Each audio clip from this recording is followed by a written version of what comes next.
ああ春がゆく夏がゆく秋がゆく冬がゆく時は流れてくああ雨が降る風が吹く雪が舞う空高く雲は飛んでゆく幸せの数を数えてみると熱い涙が心あふれ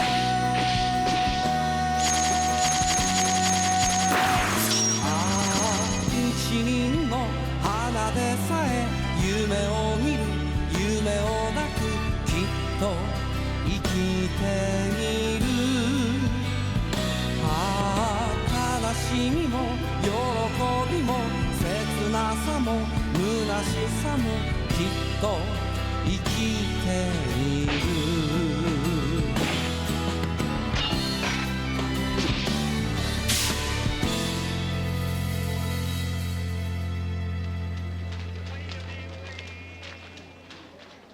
いらっしゃいませ。これをもらおうかな。はい。ありがとうございます。上手になったな坊主。平次笹野さんは自慢の恋女房はいるかい。ちょいとやぶ用で出ておりますが、おつけ戻る方、おしずに何か。いや鶴の折り方教わろうと思ってな。笹野様が折り紙ですかい。23日姪っ子を預かることになったんだ。寂しがって流れても困るからよ。いいおじさんですね。しかしお前が鶴を折れるとはな。こんな姿悪党どもには見せられませんね。まったくだな。おやめ大変だ。どうして。ああ笹野さんどうも。なんで底辺じゃなかったのかい。ああ奉行所が底辺でさ。待たれい。お目付けの監察である。ご生命は。与力笹野新三郎。お前は。神田明神社の平次と申します。岡っ引き風情が入れるところではない。下がれ。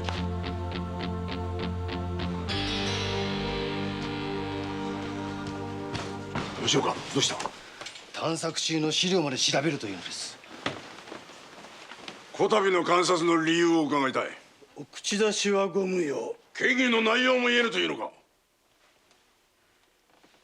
邪魔立ては御ためになりませぬぞ。控えい。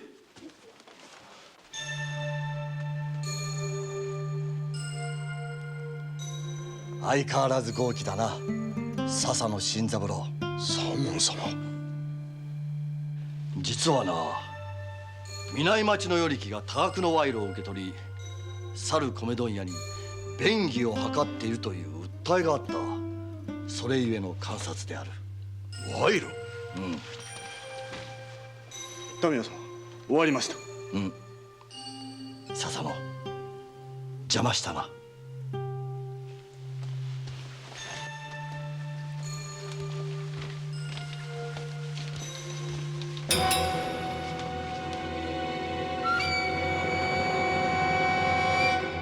お奉行所が調べられることもあるの？奉行所に限らずご公儀のお役人やご直さんに不正や間違いがねえか目を光らせるのがお目付けの務めだ。今日奉行所を調べに来たお目付けの民谷左門様は笹野様が昔お使いしたお奉行の息子さんらしい。あら、世の中狭いわね。お前さんどうしたんです？米の係の与力の旦那暮れに亡くなった。この半年代わりに取り締まってるのは笹野様だ。やだわ、笹野様に限ってそんなこと。もちろん賄賂なんかには無縁で。だからそんな根も葉もね噂をどこのどいつがばらまいてるのか気になるのさ。しばらくはお付き合いはご遠慮申し上げた方が良いかと。役目は役目、縁は縁だ。現にそちは今でも毎月欠かさず親父の墓参りをしてくれているそうではないか。お父上様には大変なご恩義がございましたからな。当然のことです。そうか。ところで俺は年内に日光奉行に転出するが2、3年で江戸に戻る。その時は町奉行になる約束だ。ついては5年前の一件だが。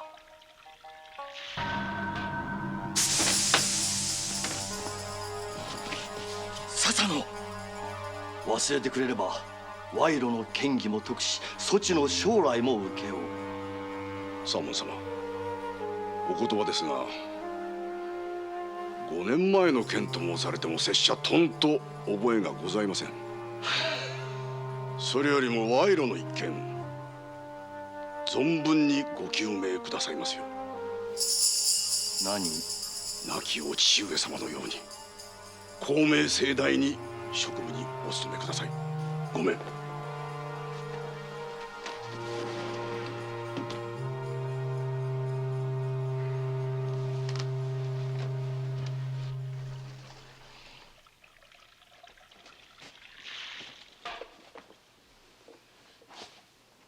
笹野様は何と5年前の件は忘れたと申しながら、あの男俺を高いところから見下ろし諌める目をしておった。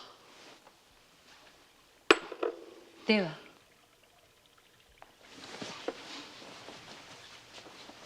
父親代わりを気取って目障りだ。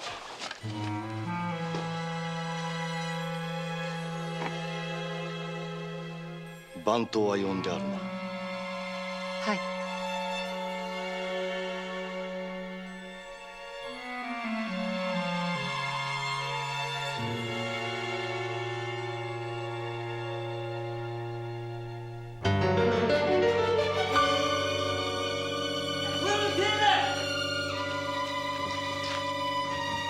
どうしたんだい？奈良屋の番頭が首を吊り出した。奈良屋って言うと米問屋の。奈良屋の女将が参りました。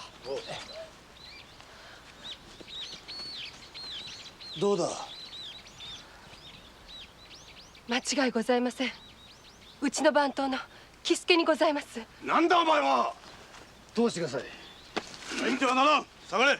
なぜ仏を見せんのだ。見せろ。いいから町方は手を引け。お待ちください。恐れながら申しやす。江戸の町中で八丁堀の旦那の顔を潰すおつもりなら、あっしら町人にも納得いくご説明をお聞かせくださいやし。何。なら教えてやろう。我ら目付宛ての遺書があった。失礼しやす。これには奈良屋の主に命じられて南町の与力に1000両もの賄賂を送ったという顛末が記されておる。何ですと。上がったらとっとと帰れ。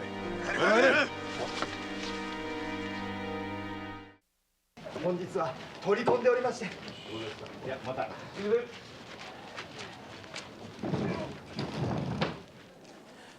親分、ちょいとそこで聞いてきたんですが、首を吊った番頭は相当な博打好きらしいんです。ありがとうよ。続きは後で聞く。私が賄賂？そんな冗談じゃありませんよ。旦那様、お薬ですよ。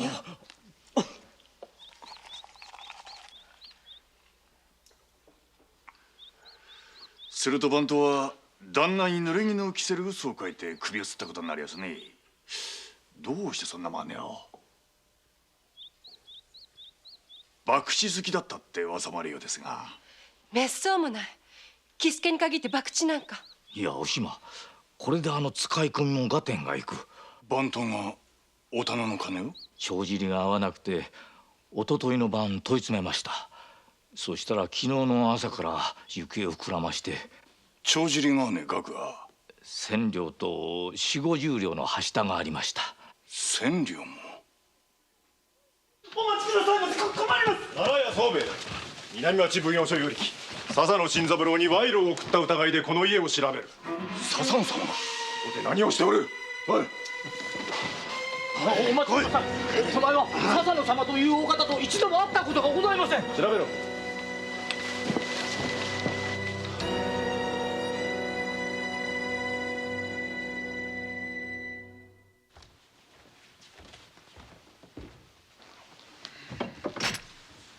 笹野殿、何か。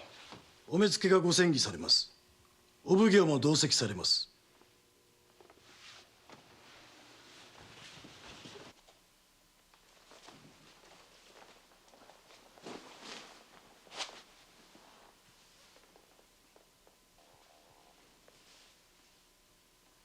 笹野、民谷殿のことは知っておるな。はあ。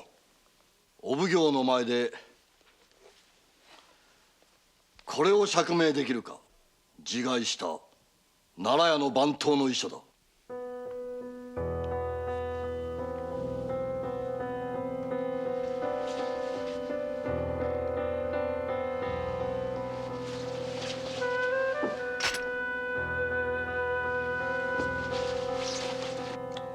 のようなこと全く知りもさん。知らんで済むか。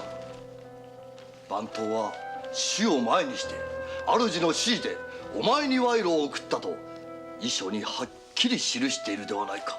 しかし拙者奈良屋宗兵衛とは面識もござらん。お前は米の係の与力ではないか。それが一度も会っていないと申すか。前任者が急死したため笹野には臨時の代行を任せた。多忙ゆえ全ての米問屋に会っていないとしても無理はない。お奉行、笹野が嫌疑を否認するなら拙者を納得させるだけの証拠を示すべきでござろう。漏れる漏れる。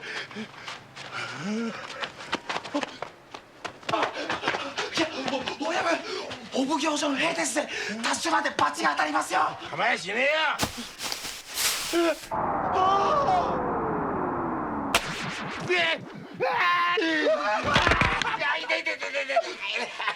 先生、何が起こった？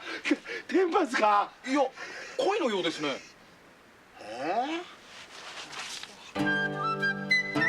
なんで空から声が降ってくるんだ？やっぱ天罰でしょ。なわけねえだろな。先生。笹野様。お目付けの調べが終わるまで禁止になった。そんなバカな、明らかな濡れ衣です。おお、そりゃそうよ。だからこそ疑いはすぐに晴れるよ。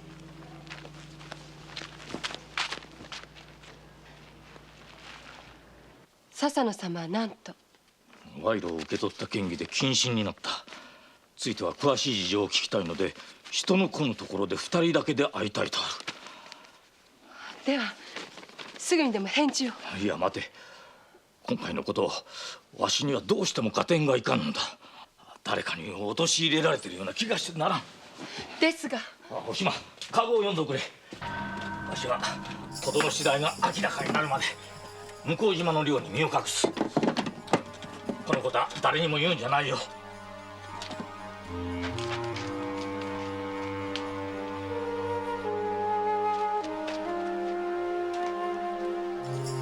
趣味はどうだ。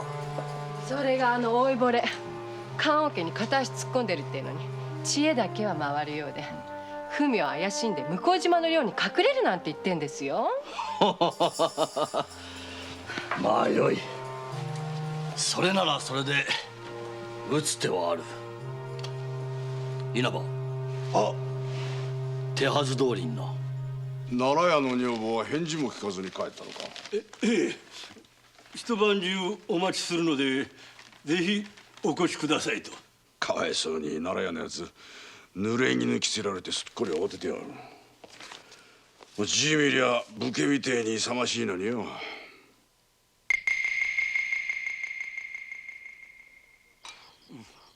姉さんおかわり。はっちゃん大丈夫？7杯目よ。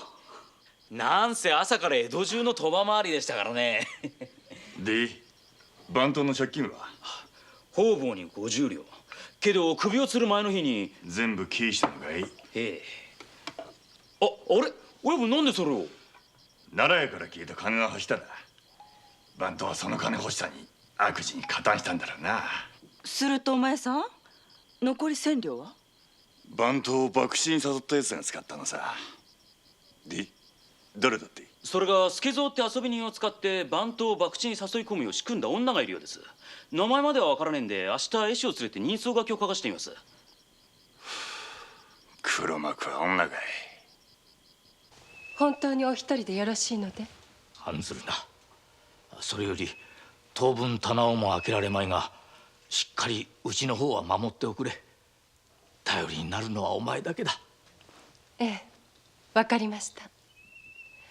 ではお気をつけて。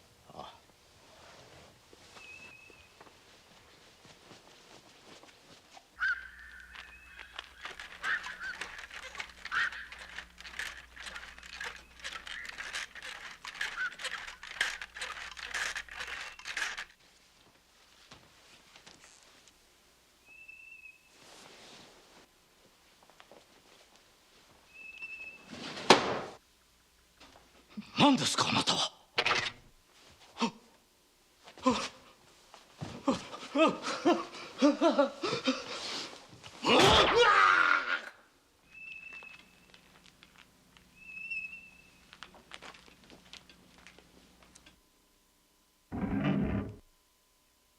奈良屋笹野だ。奈良屋いかがいたした？そ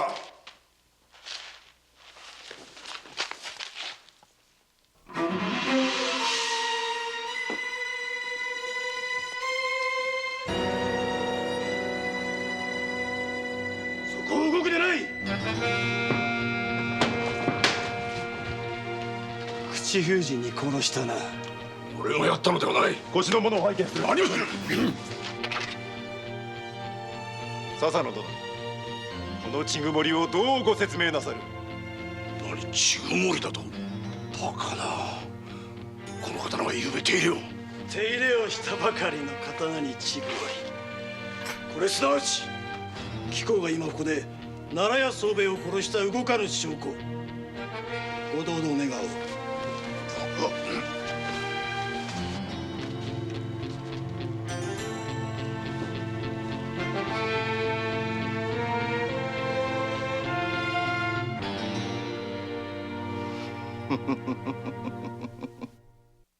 笹野様が奈良屋を手にかけるなんてありがせん。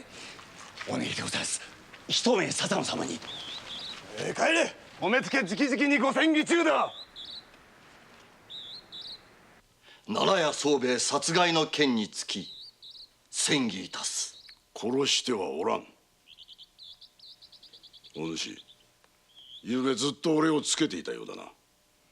ならば俺が寮に着いてから奈良屋の亡骸を見つけるまでの間、一部始終を見ていたはずだ。我らの目を盗んで一瞬の間に殺したのであろう。刀の血曇りが動かぬ証拠。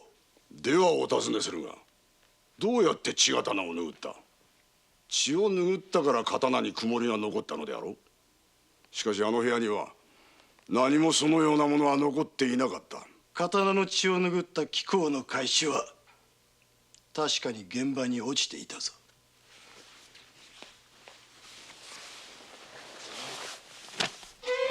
俺この通り。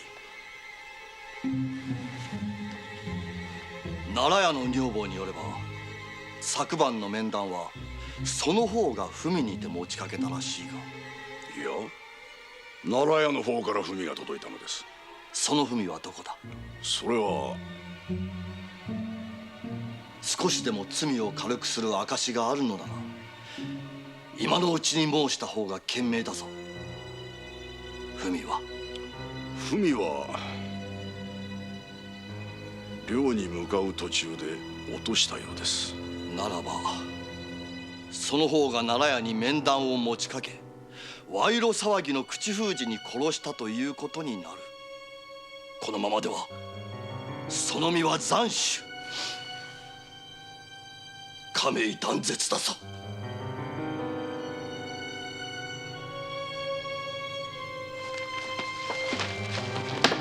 笹野に届けた文が見つかりません。奴の申す通り落としたのでは。そんなうかつな男ではない。きっと隠したのだ。民様、町方の者が笹野に会わせろと来ておりますが。会わしてやれ。気を許して文の所在を明かすやもしれぬ。あの文はこの世にあってはならぬものだ。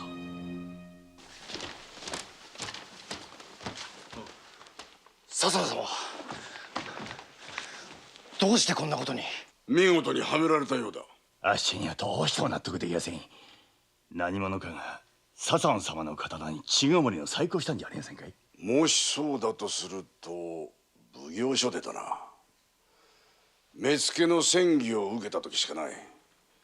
昨日の昼の八つ頃だ。笹野様が奈良屋に文にて面談を持ちかけたというのは？奈良屋の女房がそう言ってるらしいが、その文は一体誰が書いたのか。では笹野様が奈良屋から受け取った文は？平次、家へ帰るんだ。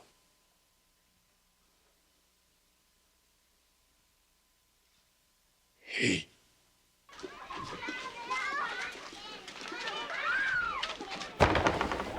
おしず。お前さん、笹野様がお目付けに捕まったんですって。お前どうしてそれを？お屋敷の弥平さんがついさっき。弥平さん何か持ってこなかったかい？ええ、これです。奈良屋からの文を同封する番頭の遺書と同じ筆と思われる。どうだ平次？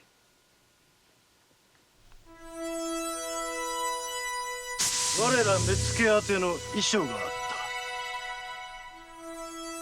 た。確かなことは言いやせんが、同じ筆使いのように見えますね。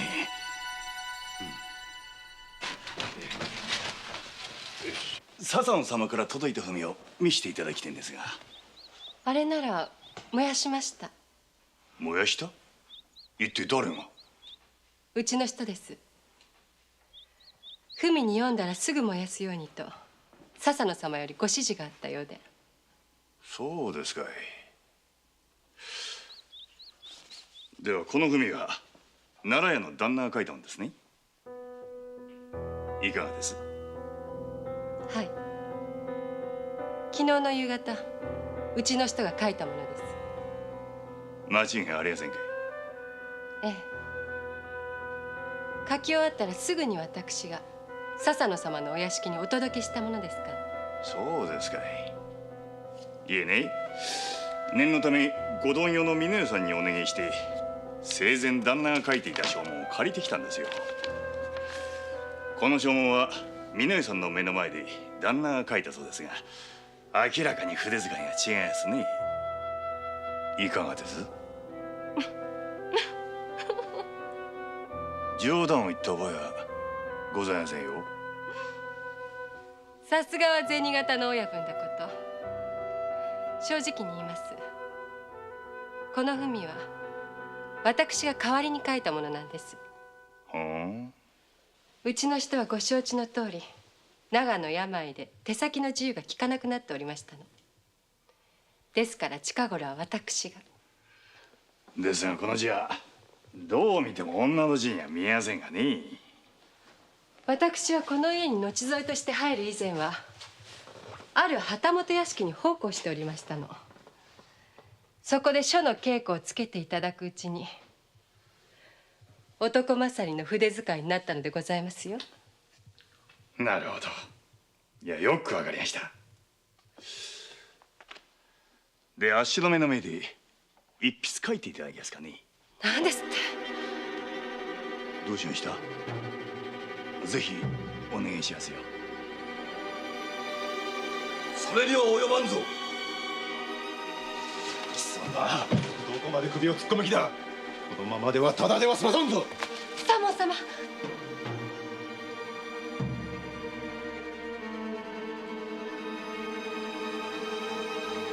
お前が笹野に飼われている銭形平次か。お目付けの民谷左門様。所詮は不条役人の飼い犬。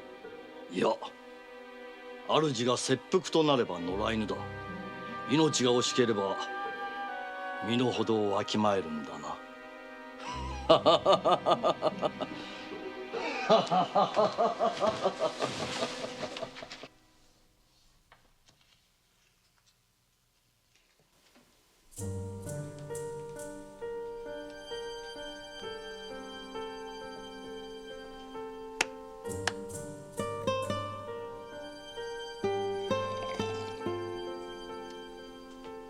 なおしず、気持ちわかるが笹野様は心の強いお人だ。ジタバタするんじゃねえよ。俺、湯飲みよこしね。私はいいんです。笹野様がご無事でお戻りになるまで。茶をとすってのかい。ならおいらも付き合おう。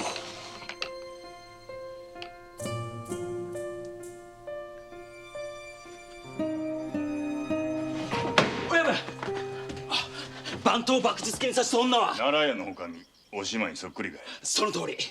あれ、やだな親分、知ってたんだろう。八五郎の裏付けあってこそおいらの勘も生きるのさ。私には話がよく飲み込めないんだけど、番頭に使い込みをさせたのが奈良屋の女将さんだとしたら、誰に千両もの大金を渡したの？さてそこだ。妙なことにな。おしまは民谷様のことを。左門様。米問屋の女将がお目付けをなめでぼたな。じゃあ以前からのお知り合い？そいつはこれから調べるさ。妙なことを聞いたんだが、笹野様が詮議を受けていた間、勝ち目付の稲葉が笹野様の部屋のあたりをうろついていたというんだ。稲葉が？じゃあそいつが刀を持ち出したのは仮に稲葉だとしてもだ、どうやって血曇りをつけたんだ？なんか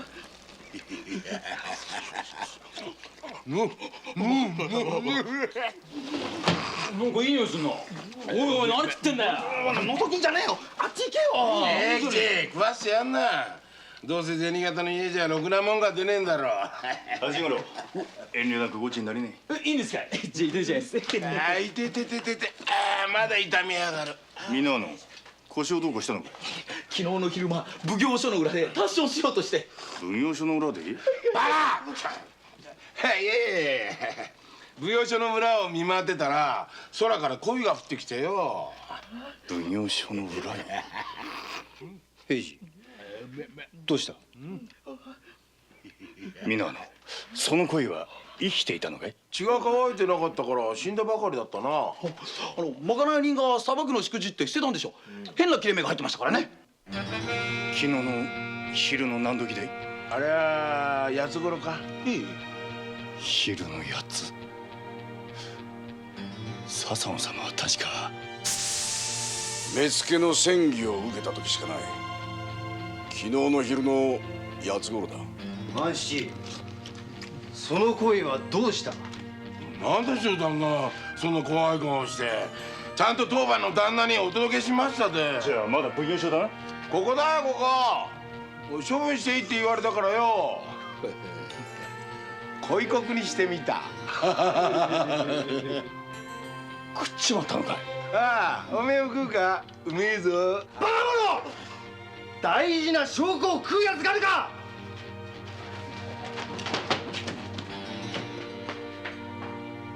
平次、あったぞ。当番同心は恋に刀傷のような跡があったと記録している。これで謎は解きやしたぜ。笹野様の刀を持ち出して鯉を切ったんですよ。刀に血曇りを残すためにね。しかしそれをどう証明する？肝心の恋は万死たちの胃袋の中だぞ。笹野様の刀を見りゃ何かわかるかもしれません。だがお目付けは我らには見せまい。そこをお奉行様にお願いしてなんとか。親分、お島の素性が分かりやしたぜ。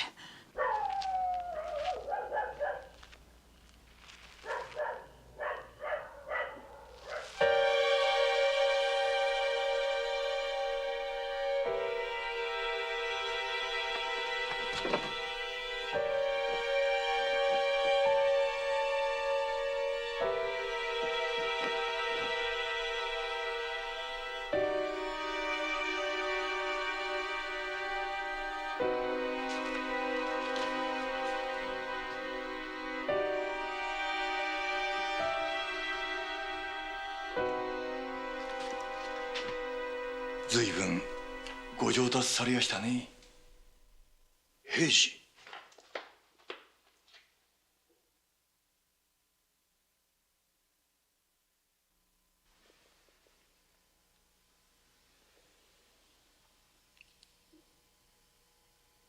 捕らえられてからずっとこれを。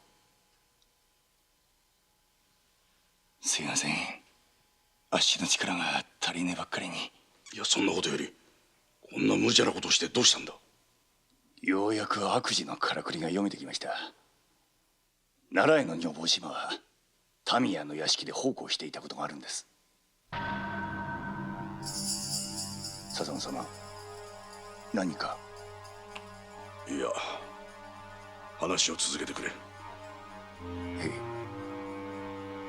二人が年頃になり、多分その中はお島が奈良屋の後添いになった後もついていたと。で、お島は番頭を博打で借金好きにした上でお店の金を着服させた。その金を使って民谷は異例の若さで出世した。ところが奈良屋の旦那が番頭の細工に気づき問い詰めた。で、民谷は与力に賄賂を送ったというありもしねえ汚職をでっち上げて、てめえの悪事を闇に葬ることにした。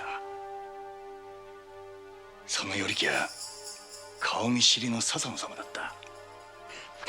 民谷はまず奈良屋の番頭を自害に見せかけ殺し、笹野様に濡れ衣を着せる遺書を書いた。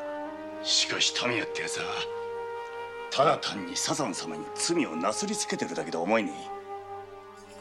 笹野様を恐れているのでは。笹野様は何か民谷の読みを握ってるんじゃねえんですかい。なぜそう思う。例の文をあっしから取り上げたとも、笹野様の屋敷で何かを探してるからです。民谷は何を探してるんです。笹野様、民谷をかばってるんじゃ。いや、かばっておるのではない。民谷左門の親父殿は俺の恩人だ。その恩人が死に際に新左門左門を頼む。はい、民谷様、民谷様。だからって悪党を野放しにしてもいいとおっしゃるんですかい。帰ってくれ。ご自分の手でけじめをつけるおつもりですね。それはお止めしません。ですが笹野様をこのままにしておいちゃあっしのけじはつきません。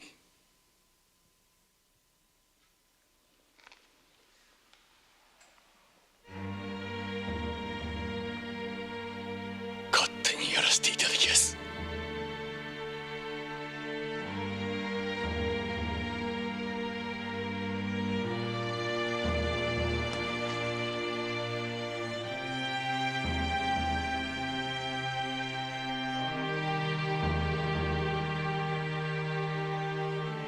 奈良屋の番頭の遺書がない。一体どういうことでありましょうか。すでに結論の出ている一件の証拠などもはや書庫の奥深く。どうしてもというなら自らで書庫を探してみてはいかがかな。ならば奈良屋が笹野に送ったという文を。笹野殿が隠しておったのを平次とかいうおかっぴが勝手に持ち出し紛失したと聞いておりますが。何？お奉行様、我らに筆遣いを比べさせないための陰謀でございます。同心ごときが目付の戦議に異を唱えるのか。お奉行、今一度吟味をとの申しで無限に断るのも無礼かとこうして参ったが、この件は本日評定所にて笹野の断罪を決する手はずとなっておる。しかし証拠の遺書がなく千両もの大金が出てこぬ以上笹野が賄賂を受け取ったことは証明できぬな。奈良屋殺しの件もある。これだけで十分重罪であるぞ。では笹野の刀を拝見させていただこう。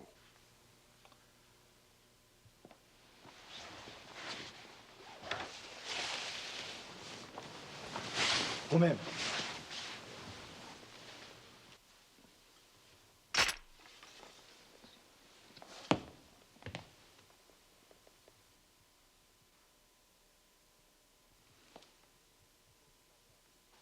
時の無駄であるな。お待ちください。吉岡の旦那、開始をよくお調べください。開始だと？貴様、ここは岡っ引きごときの入れるとこではない。この者は特別にお奉行のお許しゆえで呼んだもの。立ち会いお許し願います。失礼します。この会社は笹野様なんじゃありません。何？おどさっさと立ち去れ。わしが許す。平次とやら申せ。この折り鶴は笹野様がご自分の返しでおったもの。証拠の返しとはその手触りや色合いが明らかに違います。バカを申すでない。そこについておる奈良屋の血が何よりの証拠ではないか。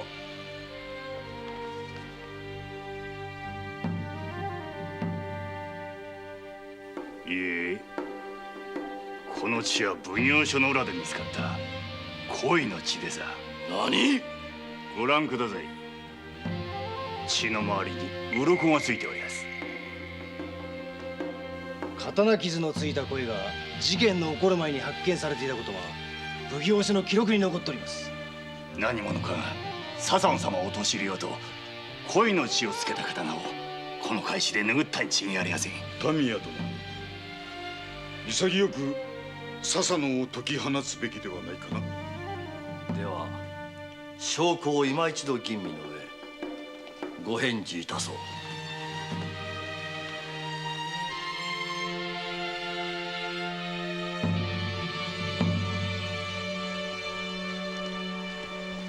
大島、すべてのからくりはお見通しなんで、民谷の悪意を知ってるおめえが恐れながらと申し出りゃお上にもお慈悲はあるんだぜ。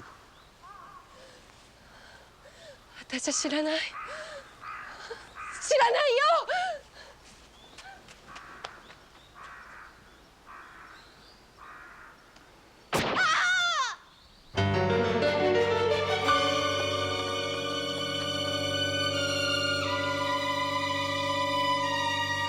お島、お島。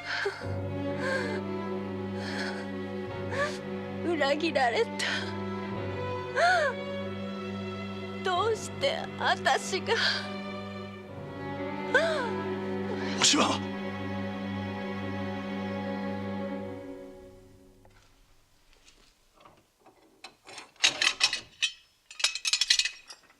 出ろ笹野。証拠不十分にて解き放つ。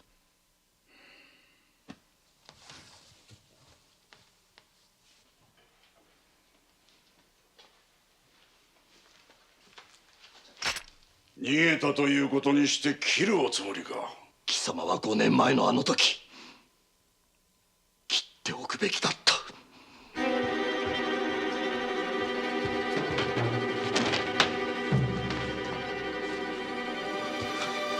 笹野様。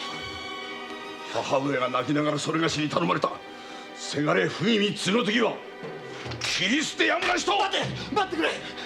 この女とは別れる。二度とは。今その誓いを記す。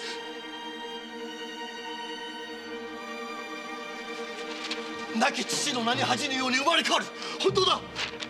これを受け取ってくれ。あの言葉を信じたのは笹野新三郎一生の不覚だ。用済みのあの書きつけ返してもらおうか。俺はいずれ町奉行になる身。あんなものがあっては困るのだ。浅はかな男だ。そんなものはもうない。あの後すぐにお父上の墓前で。拙者は左門様のお言葉を信じ、すべてを忘れます。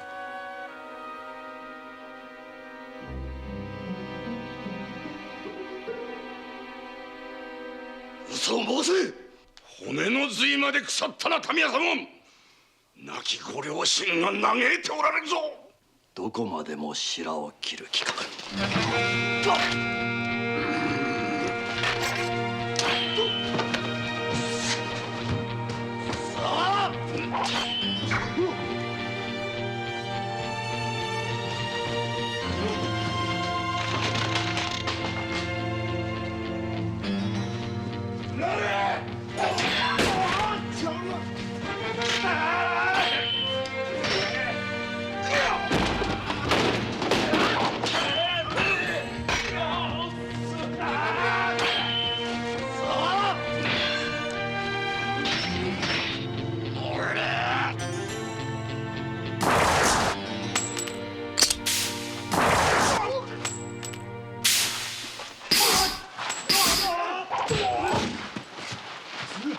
平次。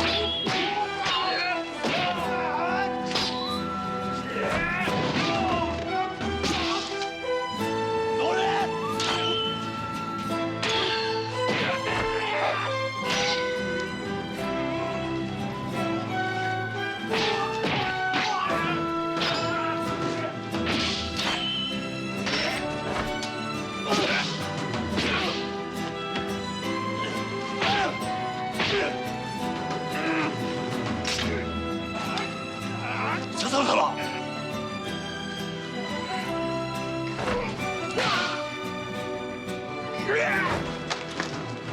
平次、この悪様に縄を打て。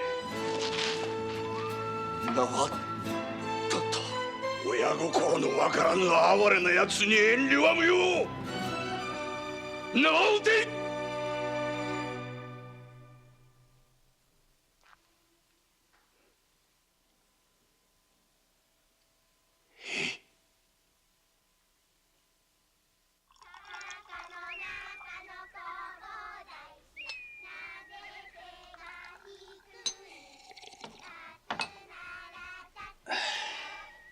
やっぱりこうして飲むちゃうめえな。本当に。ごめん。あの声は。